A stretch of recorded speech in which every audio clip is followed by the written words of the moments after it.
This is A View from the Bunker. Now, here's Derek Gilbert. The world is a lot more like the X-Files than you'd like to think. It's a lot stranger than you would like to believe. We as Christians should know this, but it always seems to slap us upside the head when we recognize something that is so obvious in front of us, and we're going to touch on some of that tonight. Welcome to A View from the Bunker. I'm Derek Gilbert. Joining me tonight is a gentleman whose work Sharon and I followed for years, but not as closely as we should have, obviously, and it's been far too long since he's been a guest on this program. The last time we talked was St. Patrick's Day in 2010, and the symbolism of St. Patrick's Day and the Egyptian god of the dead, Osiris.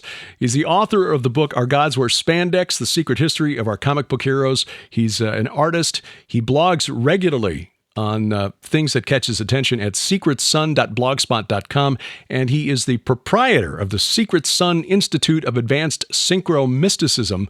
And we are honored to welcome back for the first time in far too long, Christopher Knowles. Chris, thank you for joining us tonight. Thank you. It's a great pleasure to be here. It's been a long time. And we first met online back in 2005 through Visigoth. Remember Viz? Yes, the grassy knoll. And grassy knoll. That's right. That's a long time ago.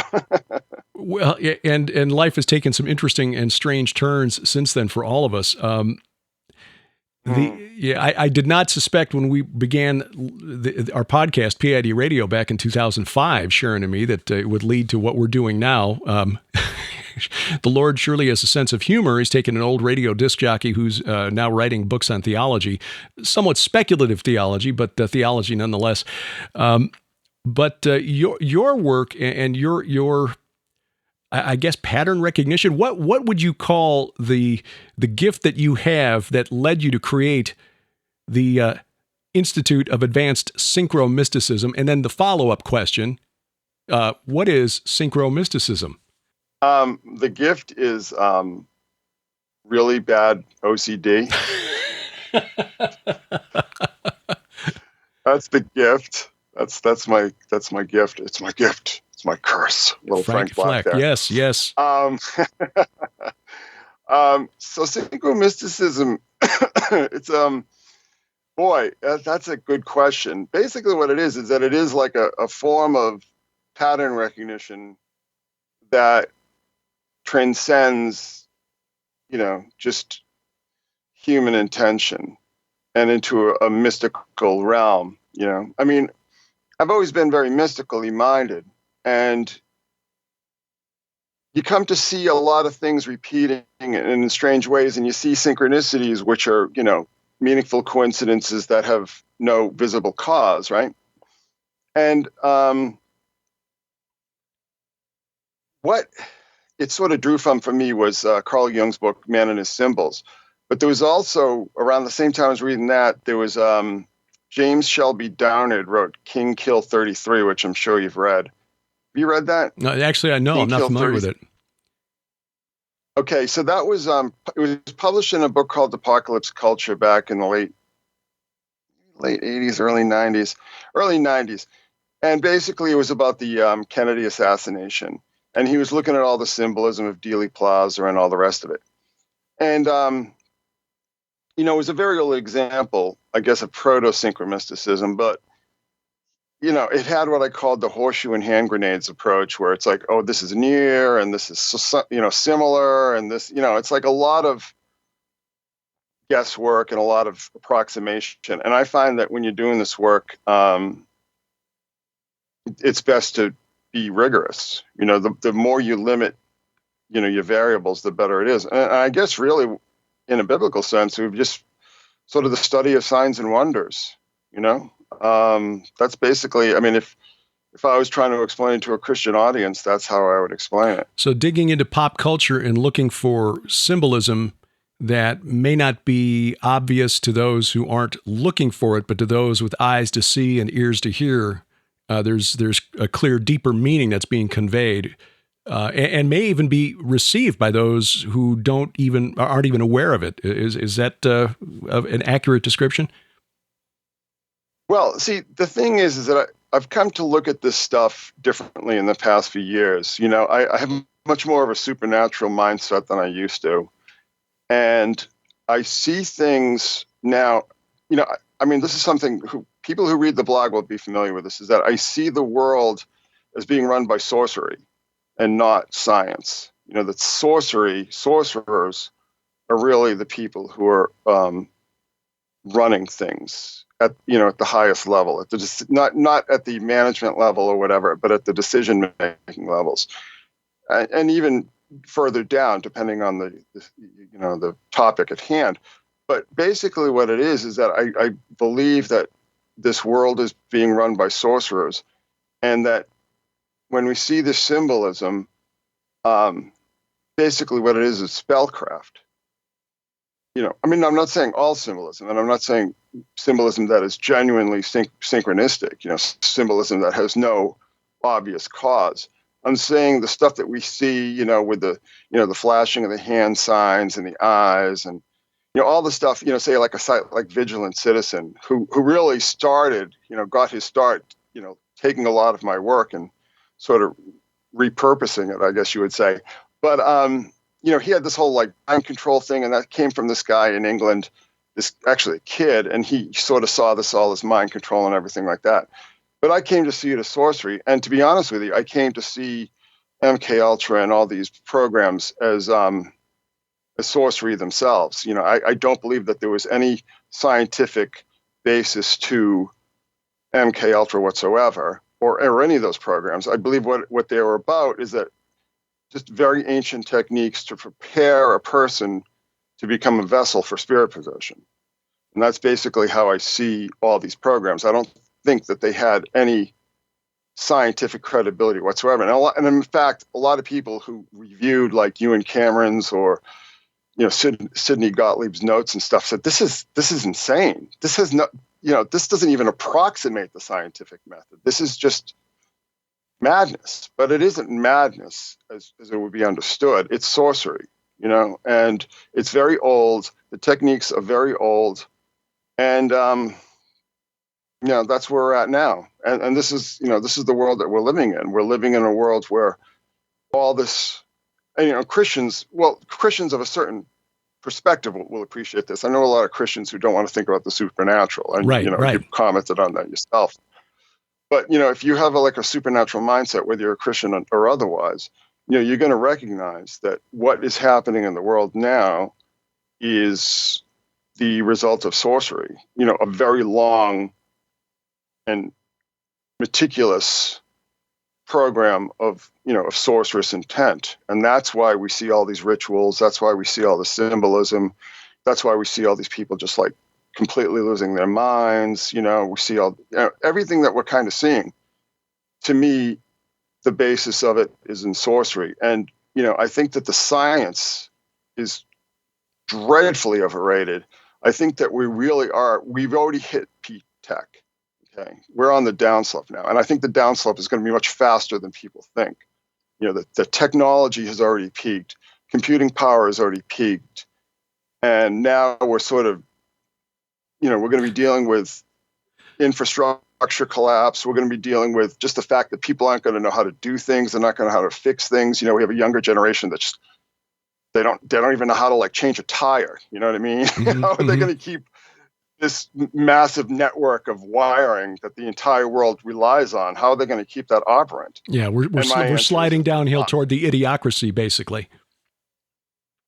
Yes, but unfortunately, we don't have like this benevolent class of future thinking super geniuses who are going to make everything okay and everything run by itself, no matter how stupid people get. It's so funny because it's like, I think around 4 years ago, I just started saying, this is it. I mean, this is the apocalypse. This is the big show. It started. It's now. It's not coming. It's not tomorrow. It's now. It's happening. It's happening now. And people have said, what happened to Chris? He's gone crazy. He's lost his mind. And I think, the events of the past few years have kind of, vindicated my assessment there. But no, I think that I think that that's where we are. And the thing that I would recommend to Christians, and I know a lot of Christians they don't want to think about the supernatural, and they don't want to think about a lot of the stuff that you guys talk about. But I would just argue that if you want to understand how Jesus and the apostles thought, you have to understand that they were existing in a pagan world. They existed in a world that was pagan, right? That the majority thought was pagan. And people took pagan gods and spirits and jinn and all these other daemons and all these kind of things, for granted. I mean, very, very intelligent people, far more intelligent than anybody today. Right. People who are just incredible geniuses. They just said, yeah, well, that's just the way it is. So, I came to sort of think about that. And I was like, well, these people are a lot smarter than us. There's this whole like, oh, this is all for like trailer trash and country bumpkins and everything like that. It's like, have you ever like read any of this material? Do you even know what you're talking about? You know what I mean? It's like, no, that's not it at all. And, particularly St. Augustine, right, in The City of God, when he talks about like the demons of the air and stuff. Well, he's quoting pagan testimony in that. You know what I'm saying? So it's like, he's not quoting like, Joe or Jane, Greek slave or whatever. He's people who are extremely highly educated from birth, basically. And, they had this, very insightful way of looking at these things. So it's like, if you really want to understand Christianity, and to me, like, Christianity doesn't really work unless it's in this, you have the understanding that there is the supernatural and there is this world where there are there are other gods and there are people who pray to these other gods. People just don't believe this anymore. You know what I'm saying? Oh, and yeah. I think that's a big mistake in this day and age. I mean, it's happening now. I don't know how anybody can really deny that at this point in time. Well, Christianity Incorporated has essentially moved in that direction where we've desupernaturalized the Bible. It was Mike Heiser and his work that got Sharon and me, really hooked and understanding that there was more to this world than we were taught in church, more to the spiritual realm than we were taught. But your work in pointing out, it's like, hey, there are a lot of people out here who are doing stuff that makes it obvious that they believe it.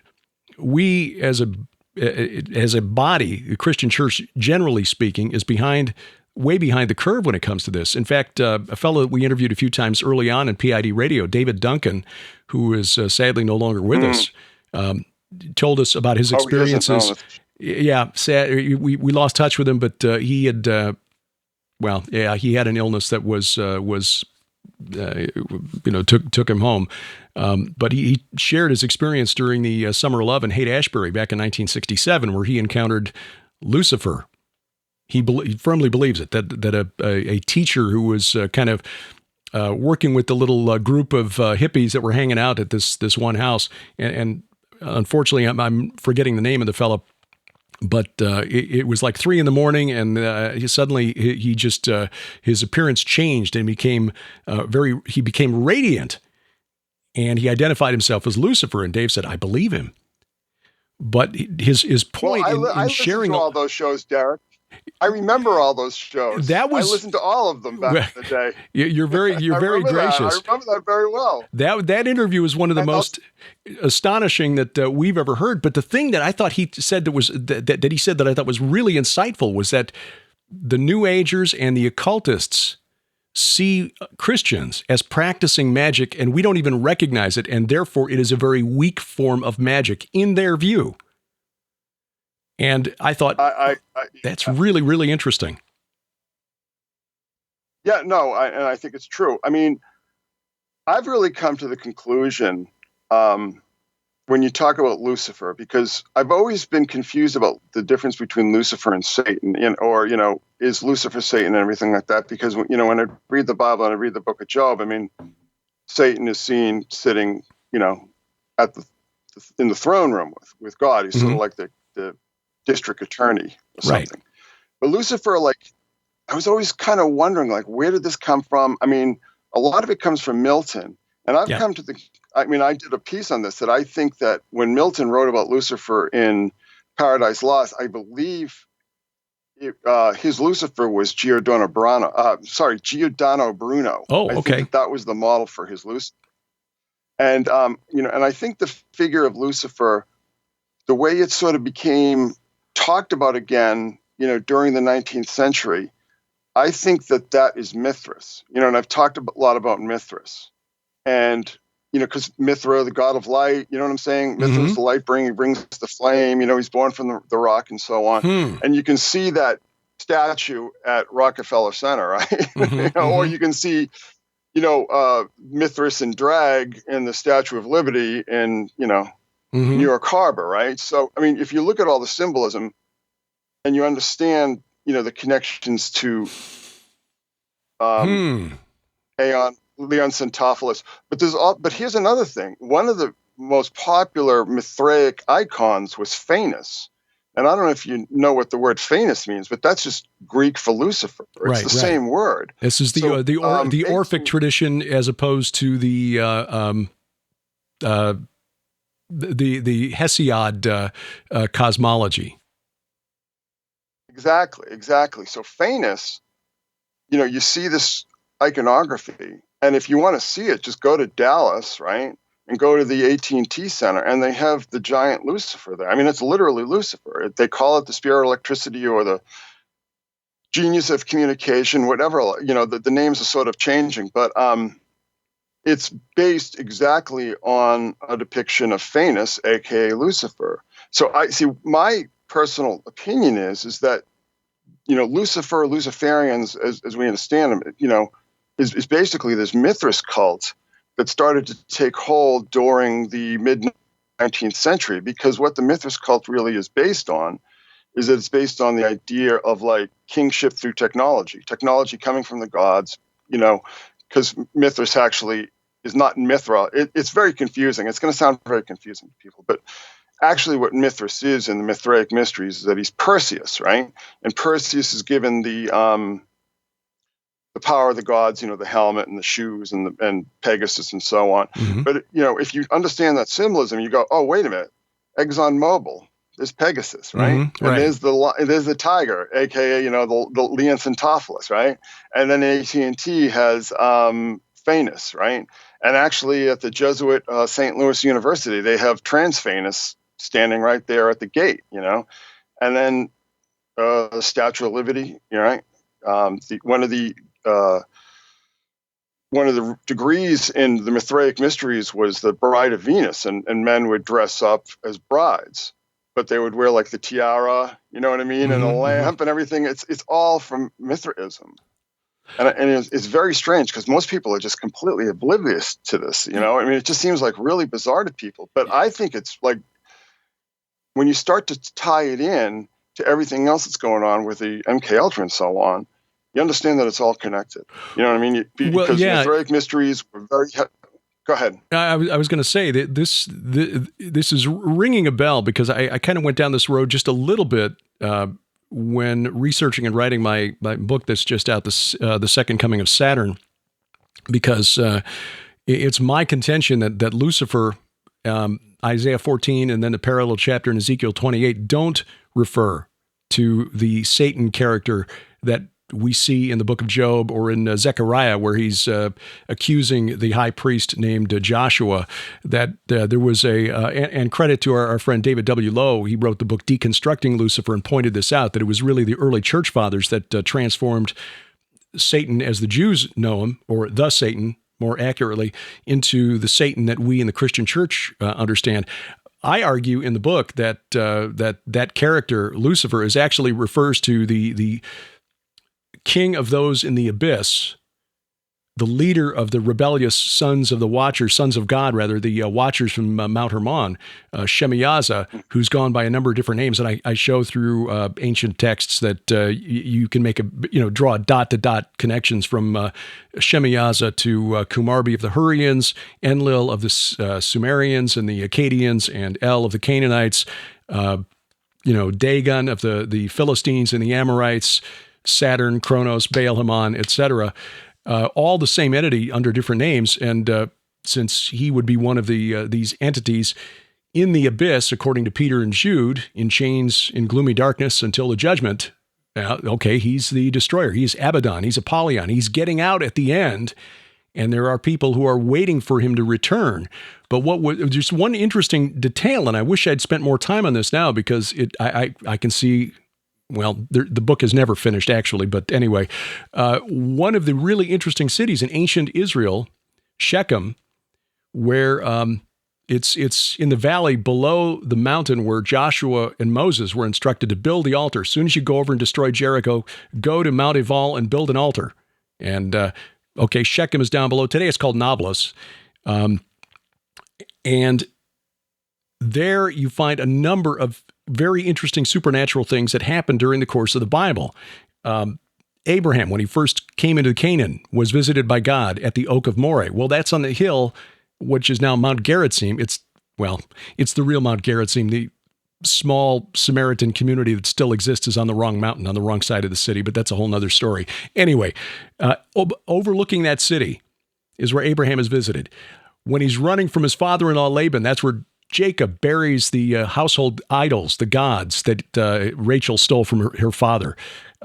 There is where Joshua builds the altar overlooking the city.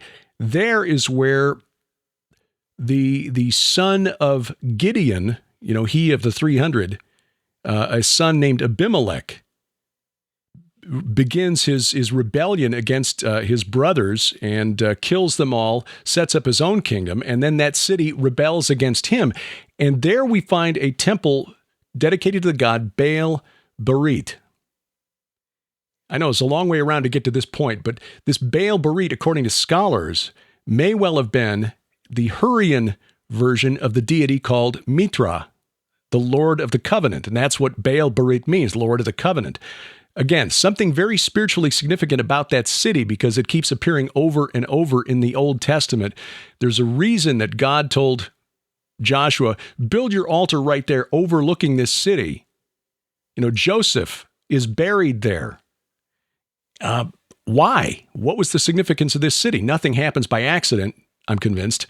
There was something spiritual about that city. In fact, during the rebellion against Abimelech, people are coming down from a place they called the Diviner's Oak. This is a passage in the book of Judges that most people overlook. Most pastors don't teach on it because it's kind of weird and we don't know where this is and what is it. Just let's move on. Let's get to let's get to David. Let's skip that. Yeah. But the thing is, if this Mithra is the same as Mithras, as he was later adopted by the Romans through their contact with the Persians, this may connect to other stuff that I've been researching and stuffed into this book, because one of the things about the art and architecture of the U.S. Capitol is that you got a bunch of characters that were painted inside the U.S. Capitol by Constantino Brumidi wearing that Phrygian cap. Mm-hmm. Yeah. And, most recently we had the Astro World thing and we found out that they called the dead Smurfs, and the Smurfs were the Phrygian caps as well. Yes. Okay. Oh, yeah. Well, see, here's the thing. I mean, I think Mithras was the, when you talk about all these figures, right? All these different Baals and everything, or Kronos or whatever. I mean, really what it is, it's just different titles for like the same spirits, right? It's just like these stories get passed down and the names change because the names are usually titles. They're not actual names, right? Right. So, you know what I mean? Right. So I see that Mithras, Mithras is a created religion. It's not a natural religion. It's not something that evolved over time. It's something that, a lot of scholars believe was invented in Rome, and that this whole story about the Sicilian pirates and everything that brought it, during the wars with Artaxerxes or whatever. I mean, who the heck knows? A lot of people believe that that's not true, that this was created. This was a created religion. And I would argue, my belief is that this religion was created for empire, because this is at the time when the Roman Republic is giving way to the empire, right? Mm-hmm. And the thing that I really would draw the parallel there that I think sort of illustrates the point here is Freemasonry. So like Freemasonry's been around for a long time. You know, it was around before 1717, right? But 1717 is kind of the dawn of the age of the British Empire, when the British Empire is really sending those ships out, and it's really, you know, it's getting really serious about what it's doing. You know, it's going to India and so on, Asia, Africa, all over the place, right? So I believe that they create Freemasonry as we understand it today. They create, you know, the ancient accepted and free, or whatever it's called, Masonry, right? I believe that that is a tool of empire. That's like a recruitment tool for the empire, because, you know, up until very recently, you know, religion and culture were inseparable, right? And religion, culture, and nationhood were inseparable. So you're going into India, you know, which has this very ancient religious tradition, wherever, you know, Egypt, wherever you're going to, you know, put your stakes down and plant your flag. They have their own religions. They don't want your religion. So if you go to them and go, listen, you know, we say that we're Christians, but we're not really, you know, we're Freemasons, and it's all about universal brotherhood, and it's about the coming together of all religions and everything like that. Then you can start to cherry pick all the, you know, the movers and shakers that you want on your side. And I think that Mithras was the same thing, because if you look at how Mithras spread, I mean, Mithras spread where the soldiers were going. Right. The soldiers were going north. They were going up into Germany because they were, you know, the Germans were becoming a major problem there. They're going up into Gaul because the Gauls, you know, the Celts were a major problem. They were going up into the, you know, Britain and so on. So really what Mithraism is doing is that it's following the army. It's following the Roman legions. And again, I think that it becomes a tool. It's like, you know, listen, you know, we say that we worship Jupiter and all this kind of stuff, but we, you know, those are just the old gods that the old patriarchs worshipped. You know, we're into this guy Mithras, you know, and he's not even Roman, man. He's from Persia, and we hate the Persians. We've been fighting them for thousands of years or whatever. So it's like, you know, it's a recruitment tool. It's you know, secret societies are inseparable from intelligence, right? They're inseparable from the operation of intelligence communities, and also from empire. You know, they're tools of empire, and I think that Mithras, you know, was that, and I think it was revived in the 19th century, and then we started seeing all these depictions pop up of Mithras, because, like, I think that the real esoteric Freemason groups needed a god. You know, they needed their own god. You know, I mean, I'm not talking like the Masons down at the lodge. That's not, but, you know, I think that stuff is kind of like just LARPing. I'm talking like the real heavy secret societies, you know, the senior societies and so on. But even above them, you know, it's like we need our own Christ. So, I mean, that's why, you know, you could argue persuasively that Mithras is the Antichrist, you know? Mm-hmm, mm-hmm. One of the things that struck me, and Sharon pointed this out in looking at the Apotheosis of Washington inside the U.S. Capitol. I hadn't intended to go there with the book on Saturn, Kronos, Baal Haman, etc. But, you know, she said, well, you can't not go there, because look at the Capitol. And then, you know, she's very good about sort of, you know, pointing me in a direction where she's already, you know, figured it out, and then letting me think that I figured it out, so that I come back to her. And, you know, it's like, you know, bless your pointy little head. But as you know, Jupiter was replaced Saturn at the head of the pantheon. Just same story, just different pantheon. You know, Zeus replacing Kronos, and you know, all the way back to Enlil getting bumped off by Marduk, et cetera, et cetera. You got the United States Capitol called the Capitol because that was the name of Jupiter's temple in Rome. And that was the reason the Capitoline Hill is named the Capitoline Hill. They found a severed head when they were excavating the temple's foundation, which to the Etruscans, and Tarquin, an Etruscan, was the king of Rome at the time. That was considered a good omen. Rome then pushed Saturn off the top of Mons Saturnus, renamed it the Capitoline Hill, and Jupiter's temple went there. The temple of Saturn was down at the base of the hill.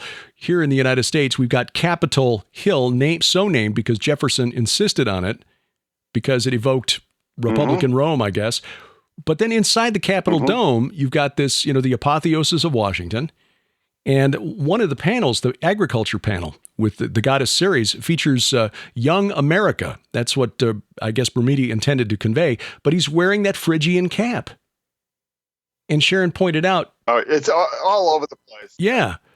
Now, of course, that's evocative of Mithras, but she also pointed out, that also is the way in classical artwork, that was the depiction of Ganymede, who was That's true. Yes. To be blunt, he was the boy toy of Zeus, who swooped down in the form of an eagle and carried him off to Rome, or carried him off to Olympus, where he became his personal cupbearer and other things. And in honor of that, he set him up in the sky as the constellation Aquarius, the water bearer. Last December 21st, the Great Conjunction, Jupiter meets Saturn at 0 degrees of Aquarius, formally inaugurating the age of Aquarius. So now we're 50 years after the fifth dimension, we're finally in the age of Aquarius, which astrologers say is like, this is a big deal because now Aquarius is ruled by Saturn. And so it's a whole new age. It's a great reset or whatever. And it's there inside the Capitol Dome of the United States. Now, maybe... Yeah, the thing is, when you look at all that imagery in Washington, particularly the idea of apotheosis, and I've really sort of landed on the idea that, like, the great downfall or the great sin of these elite groups is this obsession with apotheosis, this need to become gods. And that's why we see, like, today we see transhumanism, the singularity, and all this kind of stuff. And when you look at that imagery, it's taken directly from ancient Rome. But it's interesting. I was just reading about Machiavelli, and that Machiavelli, his criticism of Christianity is that he believed in, like, the pagan ideal, of, like, no false humility. You force your will, and that sort of brings us to Crowley, right? You force your will on the world outside. That's a very pagan thing, men becoming gods. And that's how, that's the real reason that Christians were oppressed, because they would not make sacrifices to Caesar. Caesar at some point, I might have been Augustus, might have been that early. It's like, Caesars are gods, the emperor is God, and you have to make sacrifices to the emperor as you would a god. It's kind of like your COVID pass in the ancient world, right? So, and Christians were just like, we're not going along with that, And you just think, like, how many Christians would say that today? I don't think very many, because, it's like, again, it's like you don't have that understanding that you're in this spiritual world. You're in a world where spirits are really calling the shots and using people to carry them out. And, it's like, you say that to most people, they're like, what the hell are you talking about? It's well, listen, it took me a long time to come to that conclusion myself. So I understand, I certainly understand your bafflement here, but it's just, that kind of thinking was taken seriously by the most educated people in the world up until not that long ago. Right. You know what I'm saying? Not that long ago, and one of the things another thing that I talk about is that, just the whole idea of, like, how much science is just fake. It's just vaporware, how much technology is just vaporware. And it's, these stories are constantly being recycled now. And I've been watching this stuff for a long time. It's like, anytime I hear anything coming out of DARPA, I'm like, yeah, sure. You know what I mean? My joke used to be that DARPA was a subscription to the X-Men comic books and a fax machine. You know what I'm saying? Because it's just like, where do they get these ideas? You know what I mean? And the thing I try to tell people, and people they kind of get mad at me. I'm just like, if you hear anything that's, anything scientific or technological that sounds like it's from a comic book, it just doesn't exist. And, one of the things I've also said about this is that I call a lot of that kind of thing Epstein-ianity, because Jeffrey Epstein people don't understand how much his money and his influence was pushing this whole, new atheism, skeptic movement, scientism worship and all this kind of stuff. I mean, that was coming from, he was whining and dining and, Lord knows what else. All the top scientists, and all the top, MIT, Harvard, Stanford, you name it. He had his hooks in all of those people. Yeah. So this whole idea of like salvation through science, a lot of it comes from him. You know what I mean? And it's almost like you see him as kind of like a guru, and now you wonder if he's kind of like a martyr, to this cause. But like I said, we've already hit peak tech, and now we're going to be on a very quick downslope, and it's already starting. I mean, we're talking about supply chain and all this kind of stuff. I've been living in this town for a long time. This is a pretty well-to-do town. The power's gone out for for several days, a number of times in the past 10 years. We got hit hard by Hurricane Sandy. Right. And some people were without power for 2 months. People were trapped in their houses, and it's just like, this is why I'm not a big crypto guy, because it's like, okay, crypto is a great thing, but it's like, it needs a state-of-the-art internet infrastructure to work. And if we don't have that, if that starts to break down, it's not worth anything. Yeah, it can also be very well manipulated. Thinking that's a rabbit trail that could probably take a whole show. In fact, I did a program for a conference with a friend of ours who's a Bitcoin specialist on Bitcoin as the mark of the beast. I think it's actually going to be the central bank digital currencies are going to force on us, which probably will require the collapse of the economy. And that's kind of what's going on. Yeah. It can very well be done. If they can program the currency to compel you to spend it on certain things, not spend it on other things, and spend it within a set period of time after you get your stimulus download, that's going to be really, really bizarre.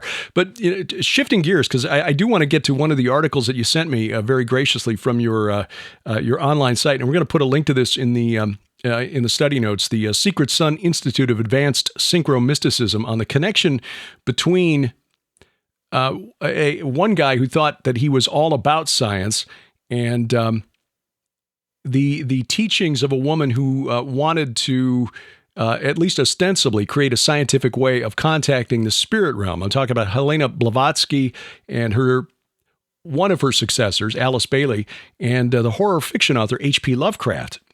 I wrote about this, basically pulling together research from several different sources, Jason Colavito, Peter Levenda, and found and argued in the book, The Day the Earth Stands Still, that the modern ancient aliens movement was basically came out of Theosophy, and Aleister Crowley, and especially Crowley, filtered through the horror fiction of H.P. Lovecraft, which was then repackaged by the French science fiction authors and publishers Powles and Bergier, The Morning of the Magicians, and that then cribbed by Eric von Daniken into Chariots of the Gods, and now 14 seasons of Ancient Aliens.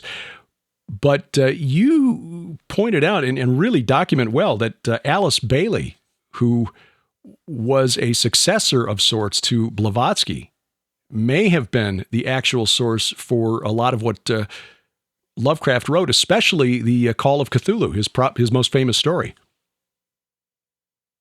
Yeah, that's true. I mean, this is something I wrote 7 years ago now, and boy, did I get a lot of grief from Lovecraft fans. They did not appreciate it. They did not like it because, I mean, one of the things they thought is that I was saying that Lovecraft had he believed this stuff, that he'd signed on to this stuff. And I wasn't really claiming that. But, I mean, this is a whole other discussion. We should do a whole show on this. But see, I have, how do I put this delicately? I think that Lovecraft had tastes and appetites that even today we would find distasteful, that we would find, well, he certainly seemed to have difficulty with his personal relationships with his with women. Let's put it that way. His wife. It was not a happy marriage. Yeah. Well, I think that was just a bearding, really. Yeah. But he did have that relationship with a teenage boy in Florida, who actually later went to work for the Rockefellers. But when you start to look at, again, I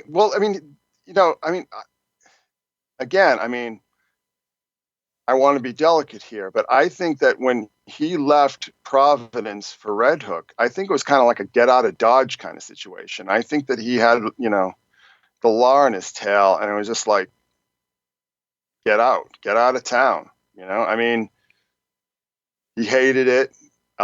He didn't need to be there for his career. I mean, he could have, dealt with all these publishers by mail, because most authors actually did. So why was he there? And, the wife, the ostensible wife, was the ostensible reason for moving there. I mean, she went off to Cleveland, I believe, or Cincinnati or something. And yeah, I think that that was a marriage of convenience. And I think that if you read Lovecraft carefully, I think you can kind of see this, you can kind of see, let's just call it, well, we talked about Ganymede and, the Catamites and so on. Right, right. I mean, not to put too fine a point on it, but I think that the thing that's really curious about Lovecraft, and I think fans just don't want anything to do with it, is his connections to intelligence. His connections to Houdini, who was a British intelligence agent, and also his connections to this guy named E. Hoffman Price. I mean, if you read this guy's, the first paragraph of this Wikipedia page will basically tell you who this guy was. He was a linguist, and he was in the American Expeditionary Forces, and then he was in Mexico, and then he went to work for Union Carbide, but he didn't seem to actually do anything. He just kind of traveled around. It's like, what that is. I mean, everybody knows what that is, right? But the other thing that I thought was really curious, too, is that Lovecraft used to travel a lot. He was supposed to be, like, dead broke and couldn't even afford cheese for his sandwiches or whatever. But somehow he's traveling all over the country. I mean, how did he do that? And the thing that I really came to the conclusion of is that he was working as a courier. He was carrying dossiers around that, people do all the time, everywhere, all day. And that's probably how he was earning his money, But the thing is that I think, again, I don't want to get too far into those realms, but, just my personal opinion is that I think that this guy Price, who was so clearly Army intelligence, turned him, and, he's the guy who Lovecraft admitted turned him on to this whole theosophy thing in the Book of Dazan and, Shambhala and all this kind of stuff.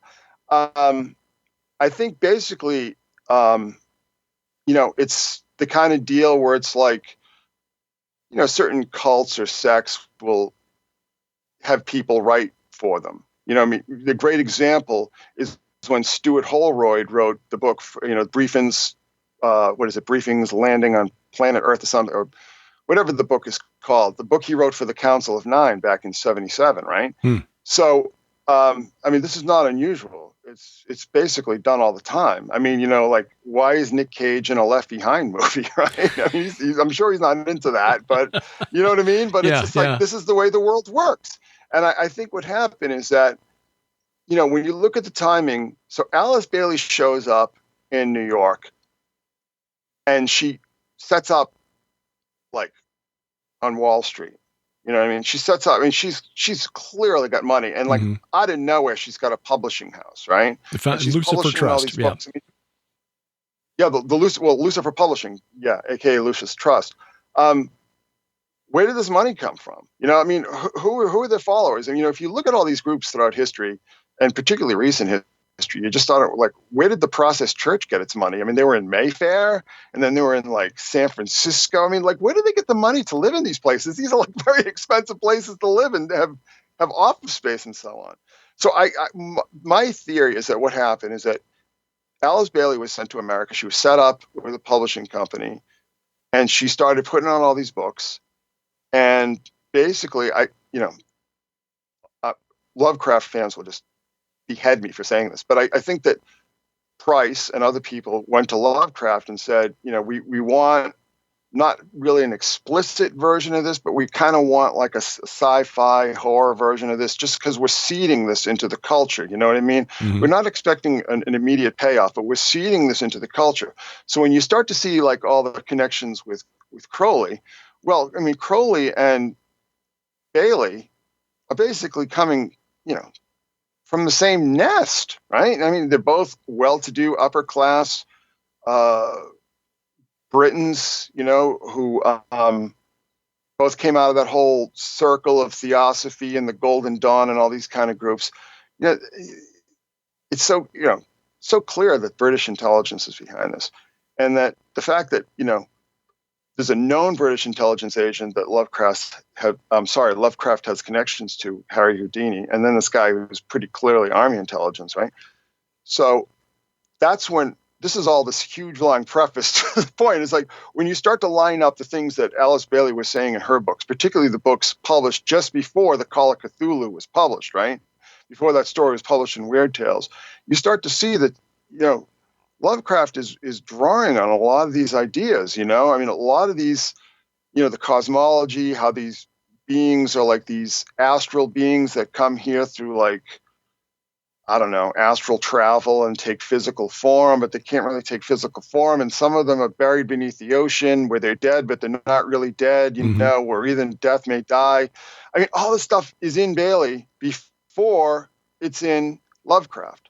Okay.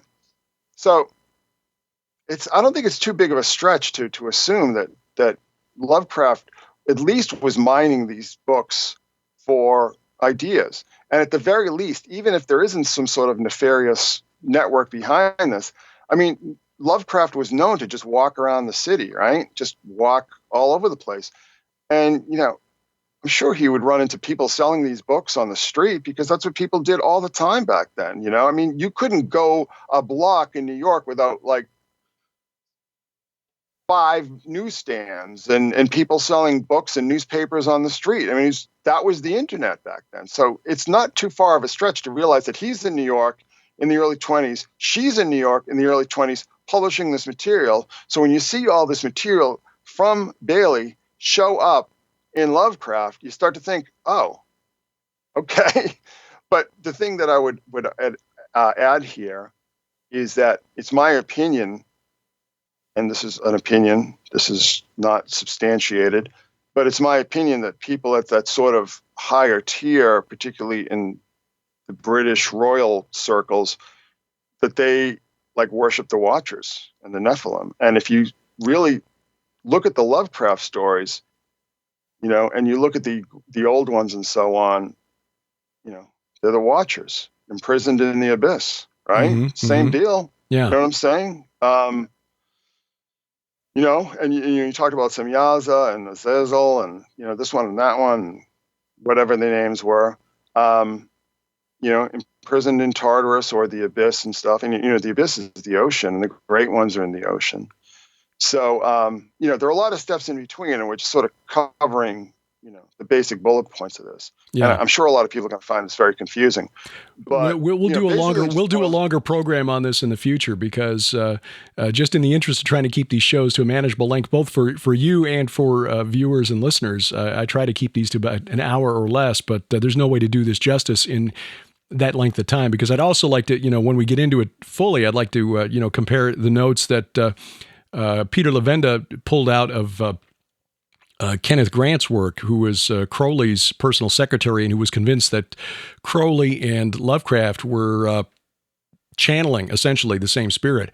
But no, this is fascinating stuff. And in fact, I'm getting other... They were channeling the same British intelligence contacts as who they were channeling. Well, it's known that Crowley also had intelligence contacts, that British intelligence had gotten in touch with him to assist in the war efforts. I don't know about World War I, but World War II certainly. So yeah, there is a strange connection there, and a lot of what we see in the CIA after World War II is certainly essentially trying to weaponize the occult. I mean, the movie "The Men Who Stare at Goats" was played for laughs, but there's truth behind it. Oh, no, there is. There's a lot of truth. And actually, I sat in a room in a private conference with Ed May, who was the last guy who ran that program at SRI. And it was a very, first of all, this guy's, he's not a believer. He's a scientist. He's very skeptical. He's very materialistic. But basically, just looking at all these charts and just showing, this success rate here, this blah, blah, blah, blah, blah. I think what happened with those programs is that they just started to get too much attention. So they did what they do with everything now, that they want to keep truly secret, and they privatize it. You know what I mean? Mm-hmm. With government, you've got to deal with FOIA requests and all this other kind of stuff. Right. If you just, foisted onto some CIA cutout. There you go. But, I mean, you can't separate intelligence from cults, or at least the successful ones. First of all, because when you just look at them, like, where did they get this money? Where did this money come from? And we know that L. Ron Hubbard was naval intelligence. Right. And not only was L. Ron Hubbard naval intelligence, but so was Marjorie Cameron. Did you know that Marjorie Cameron had top secret security clearance? I never knew that. They don't talk about that in the books. I did not know that. I found that out because I was reading something else. She was in Washington working for naval intelligence on the map program. She had top secret clearance. And they basically said, we need you to go out west and hook up with this guy. And, oh, yeah, you'll be the, the Scarlet Woman or whatever. Well, I'll tell you something. I mean, this is the other funny thing about it. So, everybody knows about the Babylon working, I guess. Mm-hmm. And I'm sure most of your viewers and listeners do. But so he does this Babylon working, which is just obscene and ridiculous. Let's just be honest about it. And, he comes back to his little dilapidated mansion in Pasadena, and here's Marjorie Cameron. So it's like, everybody's like, ooh, the Babylon working produced, the Scarlet Woman. It's like, no, her brother and her father were both working at Jet Propulsion Laboratories at that time. They were both working for the company that Jack Parsons had founded with Ed Molina. And then you find, about like Ed Molina's daughter-in-law is Christine Maxwell, sister of Ghislaine. This is like all these people just like, they're all in together. You know what I mean? They all mix in together. So no, but the point is that like, there was no miracle, that brought Marjorie Cameron to Jack Parsons' door. It was naval intelligence who had placed her family in his company, probably to keep an eye on him, probably placed her in there, and certainly placed, Hubbard in there. And then when, he and Parsons fall out, and then they send Hubbard over to 666 Bay Head Avenue in New Jersey. I drove by that house one time to write Dianetics, and start this other cult, that clearly had a lot of money behind it. You know what I'm saying? So it's just like, you cannot separate the two. But the thing that I would argue, I mean, a lot of people get very cynical and just think, oh, it's just like, they're just doing this to manipulate people. Well, yeah, they are, but a lot of them also believe it. And this is where I talk about the sorcery. Mm-hmm. A lot of people don't want to, a lot of sort of conspiracy types, they don't want to accept that, the supernatural is real, as you and I do, right? But they also don't want to accept that the people who are running these programs actually believe them. You know what I mean? Mm-hmm. And they kind of, if you really look at it objectively, in a lot of ways they have to. It's like you can't like do this kind of work. A lot of times, you're working ridiculous hours for years and, very little pay, unless you're a true believer.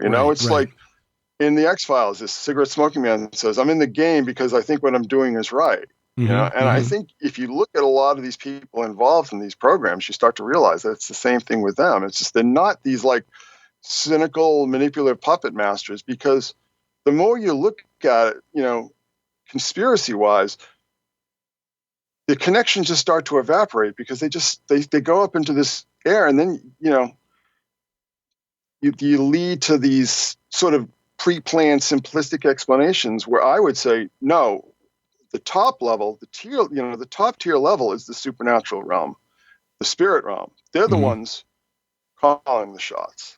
Ultimately, you know what I mean? And they do it through, the hallucinogen rituals and all this other kind of stuff, these meditations and so on, particularly, but like this, the DMT stuff. And this is why I'm so concerned about this whole push to mainstream hallucinogens, you know what I mean? Because to me, I just say that's MK Ultra 3.0, and it's just like, yeah, because people have been so degraded by like bad food and the environment and, the online environment and so on. Look, there are a lot of people out there that are ready, they're ready to get primed and pumped and possessed, Yeah. And again, I mean, people get very mad at me when I say this stuff, but it's just like, listen, I've been at this for a long time. And this is the conclusion I've come to after like going through all the explanations that you give me that just sort of evaporate once you try to put your hands on them, It is. Christians should be the first ones to recognize this, and sadly we're not, because I'll say again, we've desupernaturalized the Bible to the point that we'll accept that there's God and Jesus, but he's just sort of a cosmic life coach to teach us how to be happy, healthy, wealthy, and wise. And if you're not doing the rituals right, if you're not saying the right prayers, well, then that's probably why, and that's where you get books that teach you to pray this prayer or that prayer, and or speak a word. I don't want to, step on too many toes here, but I mean, there is a strain of Christianity that does believe in the supernatural, but not in the right way. Sees God as sort of a genie, where if you rub the lamp the right way, he's bound to, obligated to give you what you're. Yeah. So I got to just tell you something. This is a really funny story. So like, I don't know, it was about 20 years ago. I was trying to find a church. I was trying to go back to church and everything. And like, there was a church here that I really liked, but there was like nobody else my age, and I felt like really like kind of isolated. Right. And then there was like the prosperity gospel going on. And I just like, I'm not having anything to do with that. And I remember talking to my friend who was like, pretty committed Christian. And I said, what do you think about this prosperity gospel stuff? And he goes, this exact quote, I think prosperity gospel is from the deepest pits of hell. Yeah. And he said it makes God into a genie. And I got to tell you another funny thing is that on my Patreon, I was reading actually from Manly Hall of all people, and Manly Hall like describing what I talk about, the sorcerarchy, the rule by sorcery. And he's like laying it out like point by point. And I was kind of blown away by it. But he was talking about, this is 100 years ago. He was talking about, he called it prosperity philosophy. So he's talking about people like Napoleon Hill and people like that, Andrew Carnegie back in the day and stuff. Mm-hmm. And, it turns out that, he saw that as a form of sorcery. So when you look at prosperity gospel, again, I mean, I don't want to offend people, but this is just the way I see it. Well, it truly is. Like, it truly is. If you're trying to manipulate the supernatural realm to do what you want to do, I mean, okay, yes, when we pray to God, we're petitioning the supernatural, but if we understand the Bible correctly, that God is not obligated to do what we want. He will answer, but not always the way we want. But when you say, and you're teaching people that, if you pray the right prayer, or if you do this, or you speak and you've got, the right amount of faith, then God is obligated to do what you decree.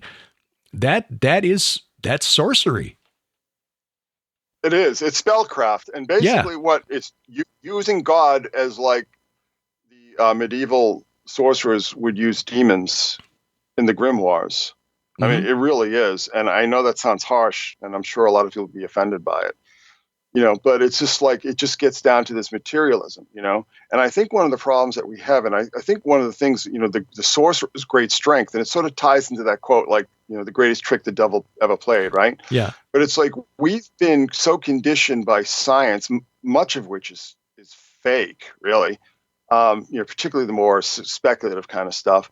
And so we've been conditioned through science to believe in salvation by science. And then that science fiction kind of bolsters that belief. Science fiction sort of presents us with like Star Trek and everything like that. But when you do that, when you take people out of like a supernatural understanding, and they no longer even recognize the supernatural, they can't recognize the supernatural when it comes for them. Do you understand what I'm saying? Like they can't understand, like when you see God, and I have like more of like a transcendent view of God, that God is beyond all, right? So when you see this being, this supreme entity, right, as like your personal ATM, right? Yeah. It's like, I'm just going to plug in the right prayers. Oh, I'm going to, this quote from, I don't know, Isaiah or something. I'm just going to quote, and I'll punch this in, and then all of a sudden, I'll wake up tomorrow morning and be a check for $100,000 in my mailbox. It's just like, can you imagine anything that's going to create more atheists in the long run? That's going to create more people hostile to religion at all. Any kind of religion. Right, people are going to become so disillusioned because this stuff doesn't work, and it creates this expectation in their mind, and it creates this kind of megalomania that, like, God, right, finds me so fascinating that he's going to, stop everything and then kowtow to my personal needs. That, that is from hell. That really is. And, so when my friend said it was from the deepest pits of hell, it's like, yeah, I don't think I can argue with that. And then you find out that like Manly P. Hall agrees with them 100 years ago. Yep. So, no, that's it. Absolutely. We're going all over the place. Absolutely. Well, we are, but fascinating conversation, Chris, and I know that we could continue this for several hours, but like I said, trying to keep this to a manageable length. I appreciate you taking time. You're on the East Coast, so it's even an hour later your time than it is here. But I do want to let people know where they can follow your work if they're so inclined. Obviously, your blog, secretsun.blogspot.com, but your Patreon page, the Secret Sun Institute of Advanced Synchromysticism. What do you do there that's not at the blog? Oh, it's the in-depth work, and it's a lot of the the deep background stuff, like the more in-depth, like these papers that I put out. I call them white pages, which are basically like what you would do in any sort of institute of higher learning, and that's basically kind of how I'm approaching it. I'll do a podcast and stuff, the Message to the Mystics. But, I'm just basically just trying to take, this understanding to the next level. And again, it's like, I consider myself a mystic and I have a supernatural view of reality. And I want people to understand that because you're going to have to. Because if you don't understand that, as this process ramps up, as it is right now, as we speak, you're just going to get run over by it and get lost to it. So, and I don't want that to happen to people. What do you hope people learn or take away from either the blog or the your Patreon page or both? How will that benefit people by paying attention and learning what you've been observing and writing about for years? Well, I mean, like I said, it just boils down to like we live in a world, a spiritual, a world that is filled with spirit. We live in a world that there are supernatural forces as well as natural forces. You know what I mean? That the materialism that we're just banged over the head with every minute of every day of our lives is just a control mechanism. It's just a way to control us and to keep us buying and to keep us, on the treadmill. But these people don't care about you, and this is another reason that I became very disillusioned with the church, and I'm very sorry about this. And I told people this on the blog. It's like I was much happier when I was in church. I wish I was back, but it's like supporting people like the Bushes, you know what I mean? Supporting. I don't want to listen. Trump's literally right down the road from me. And I've heard, I have a friend who works for me, says he's a very nice guy, but it's just like, I never got on that train. I don't hate Trump in any way, but first of all, I don't trust politicians in general.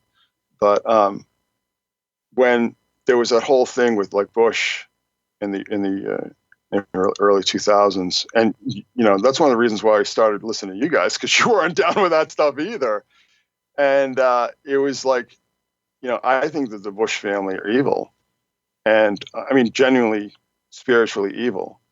And, that's just my opinion. And a lot of people will be offended by that. But, when you hear these stories that Barbara Bush was the secret love child of Aleister Crowley, I'm not inclined to disbelieve that story. I'm not saying it's true per se, but I'm not inclined to disbelieve it because I know that world. I know that world that those people were traveling in. I know that in those early days, Crowley was, he was in with the in crowd, right? He was with the upper crust before he lost all his money, before he wasted all his money. Yeah. So I'm not inclined to disbelieve that. And, it isn't just the Bushes. It's just, it's funny because like, I'm not a big fan of Trump for my own personal reasons, but when I see all the people against him, like say like the Lincoln Project, it's like, oh my God, those are all the guys that made me hate Republicans back in the 90s and 2000s, like Rick Wilson and Steve Schmidt and all these guys. It's like, right. I hate these people. Yeah, I really do. It's well, I'll be honest. That was the main reason. The main reason I supported Donald Trump to what extent I did was because I saw the way he was discomfiting those who had been occupying Washington and had been doing all of these things that we were talking about on PID radio back in 2005, 2006, and saying, "Hey, look at these folks. I mean, these are not good people." But we never. No, I agree. I don't hold that against any. I don't hold any. People want to support Trump or whatever. It's like I don't hold that against them. You know what I'm saying? It's like I don't, because I just saw him when he was in the 80s in New York and stuff, and I just sort of got a sense that this is not a guy I could support. You know what I mean? Mm-hmm. But that's just the way I am. But the people who I really don't, like the Paul Ryans and the Mitt Romneys, right? Right. Steve Schmitz and the John McCains and and all these people, the neocons, all these people, absolutely, Bill Kristol and all these people. I think that they're evil. I all of those people, and it's like I think the ironic thing is that they're all Democrats now, right? They all just switch. They just change their hats. It's like, oh, we're Democrats now, right? So, but it's like one of the things that really bothered me and was very troubling to me about the church is that it sort of lost sight of the aspects of the Gospels and stuff that they sort of, a lot of people in some denominations get embarrassed by, like charity, good works, feeding the hungry and ministering to the poor and stuff like that. And, people don't want to hear about that a lot of times. And when I started hearing like Christian Ayn Rand fans, I'm like, are you kidding me? Yeah. Do you not understand that she was like, a flaming atheist?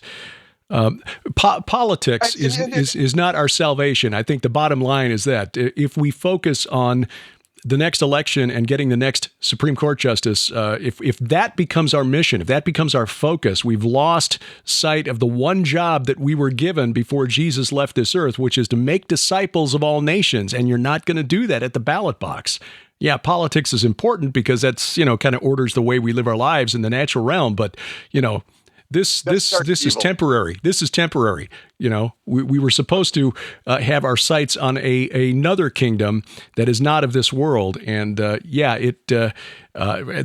another intelligence out, by the way, getting the church off of that mission and onto focusing on the political realm. Yes, that is true, and basically, like I call it, like surrendering to Satan's three temptations, right? The corporate church, and I'm not saying all churches because there are a lot of really great churches, right? And I think there are a lot of like really genuine pastors and stuff. I don't want to say the church in general, but the corporation of the church. I mean, they, what the three temptations in the wilderness, they succumb to them all. You know what I mean? Yeah. And it's just like you wonder why there's so much hostility. And I don't think it's just hostility because people they want to be libertines or whatever. Or they have some sort of just notion in their head about atheism. I think a lot of people are just genuinely disillusioned by how the church conducted itself. And this is like all around. I mean, the left-wing churches, that just bought into the whole Rockefeller, globalist kind of, perspective. And then, the more, I guess, more conservative churches that bought into that, like the John McCain, Mitt Romney kind of thing. So, and certainly the Bushes, right? Yeah. But it's like, like Bushes are a nether to me. I mean that. I seriously mean that. And I mean that more than ever when I study the history of that family. So, George Bush saying he was a Christian was just, that's like blasphemy. that's really, I'm sorry, words escape me, but I'm sure you know what I'm talking about. Well, yeah, the state of his heart is between him and the Lord, and we just have to take comfort in the fact that God saw fit to reveal it to one of the prophets and quoted again by the Apostle Paul, "Vengeance is mine, saith the Lord, I will repay." We want payback in the here and now. That's not how God works on his time scale. But again, with most of us in the modern Christian church. I mean, and this is revealed by survey after survey by George Barna, most notably, that most American Christians don't really believe in the supernatural when you get right down to it. When you get 60% of American Christians don't really believe that Satan is real. Okay, well, if there's no real supernatural enemy, then what is all of this stuff in the rest of the Bible? This is just sort of suggestions, and we can kind of make up a God who looks that we're comfortable with. One who meets our standards. And that's sadly where a lot of us are. A lot of people who call themselves Christians. And, I was that way for a good long while myself until getting slapped upside the head with a kind of a spiritual 2x4. Chris, we're going to have to do this again a lot sooner because I don't think waiting 11 years for the next conversation is going to be possible. We're going to have to cut the mustard. Yeah, we plenty of stuff to discuss, and we've only scratched the surface of the work that you've been doing. secretsun.blogspot.com, and I'll put the link to your Patreon page in the notes as well. Thanks for taking time out tonight, and we'll have to do this again sooner rather than later. Great pleasure. It's so great to talk to you again after all these years. You find links in the show notes to Chris Knowles' blog, The Secret Sun, and to his Patreon page to find out more about the work that he does. Really insightful stuff. Don't let the information pass you by. Coming up, we've got new dates, the possible tour of Turkey coming in the fall, and my book is now in the warehouse. That and more as A View from the Bunker continues straight ahead. Where were you on 10/13? As the Middle East erupts in chaos, a devastating wave of terror shocks the nation. Thousands lie dead. An apocalyptic Christian cult is blamed. And suddenly, believers disappear as internment camps spring up almost overnight. Meanwhile, a deadly virus spreads. A desperate country demands answers, and only a few dare ask, what's in the vaccine? FBI Special Agent Joe Eunice follows a trail of evidence to a small town in Iowa and a young boy who received a mysterious email from God. Now, racing against time, Agent Eunice finds himself working side by side with reclusive internet broadcaster Barney Eisen. Together, they discover a disturbing truth at the center of the conspiracy. They wrestle not against flesh and blood. The God Conspiracy, a novel by Derek P. Gilbert. Get it now in paperback and Kindle. From Rose Avenue Fiction.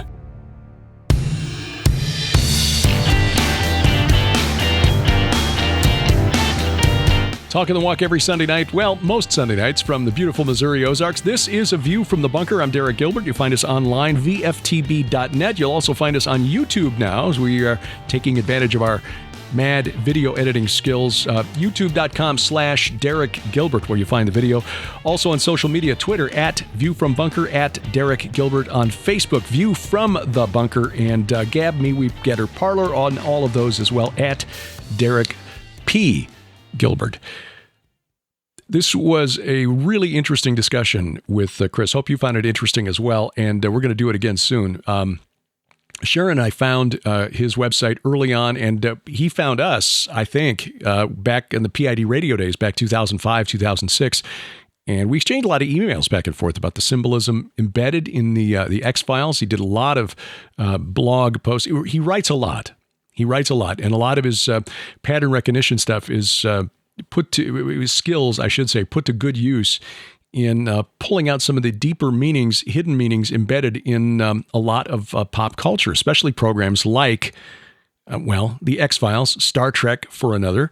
I did some analysis of Star Trek in the book The Day the Earth Stands Still, as we talked about the Nine, but he's taken that to a whole nother level. So we're going to do at least, we're probably going to be semi-regular going forward just to tap his brain and just compare notes on things as we go forward.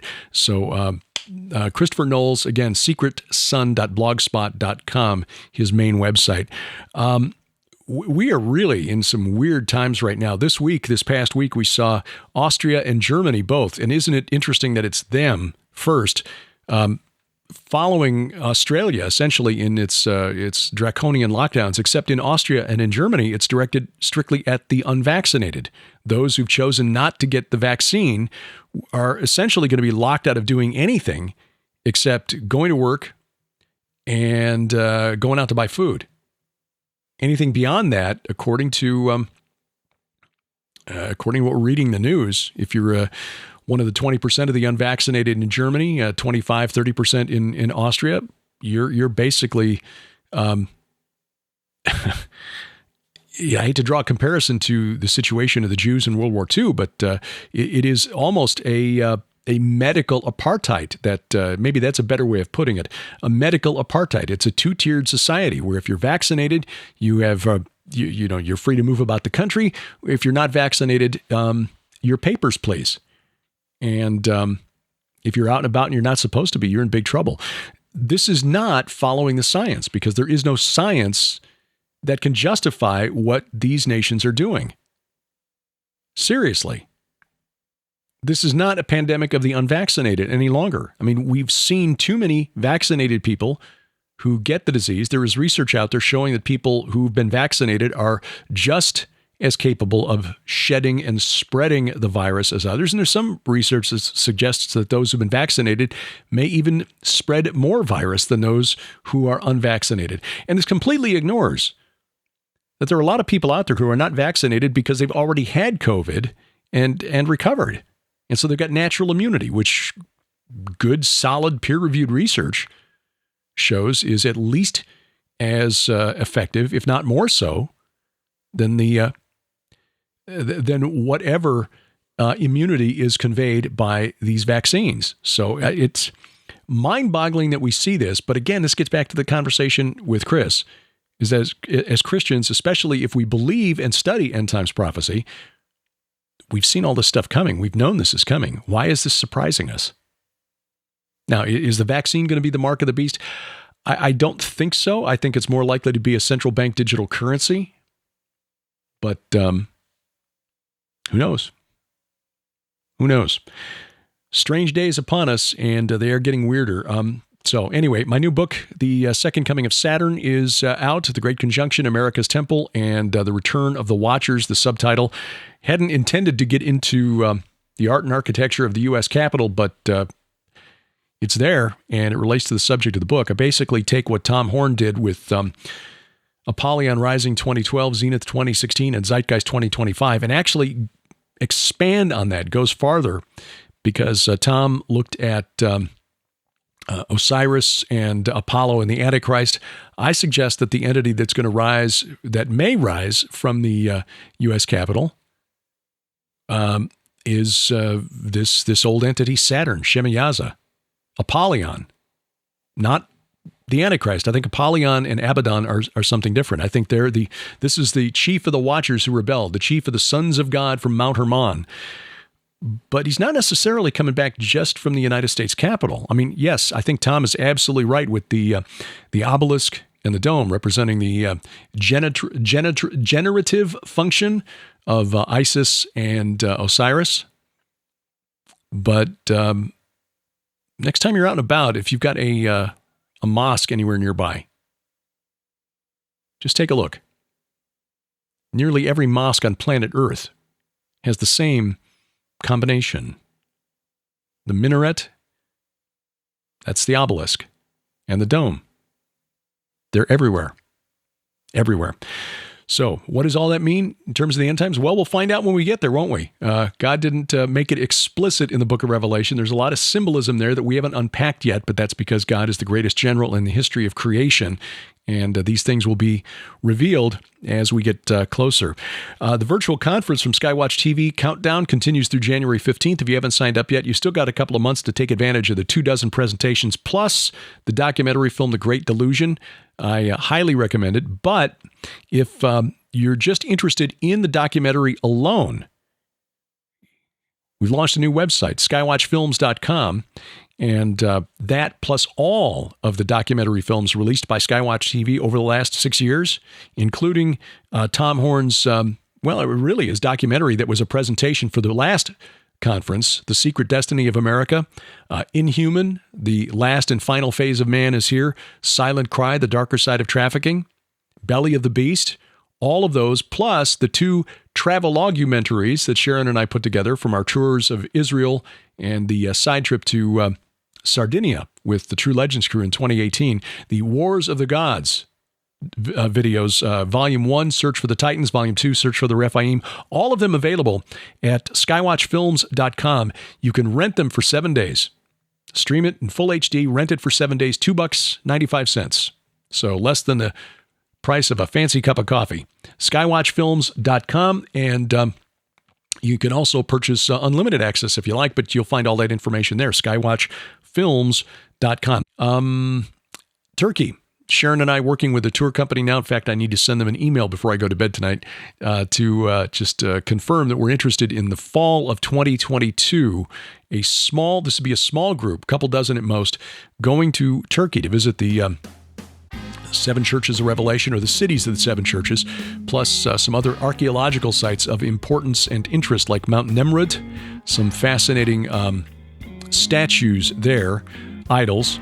Göbekli Tepe would also be on this list. Ancient Haran, from which Abraham was called, or Avram back in the day. We'll have information on this as soon as everything is confirmed. A lot of it is up in the air, mainly because of the way inflation is changing things, prices. So we'll hammer this out as soon as we can, nail down some dates, and then pray that Turkey which is not currently requiring a vaccine for tourists to enter the country. We'll pray that continues through next October. But that's kind of what we're shooting for, is next October for a tour of Turkey, and we'll keep you posted on that as we get closer. Appreciate you taking time out to listen to this episode of A View from the Bunker. And if you get a spare moment, leave us a review at Spreaker, Stitcher, Apple Podcast, Google Podcast, Amazon Music, iHeartRadio, Spotify, wherever else you find us, which is wherever fine podcasts are sold, and give us a like at our View from the Bunker page on Facebook. Our announcer is D.C. Good, and A View from the Bunker is a production of Gilbert House, released under Creative Commons Attribution, Non-Commercial, No Derivatives 4.0 International License. Remember, we wrestle not against flesh and blood. I'm Derek Gilbert, and this is A View from the Bunker.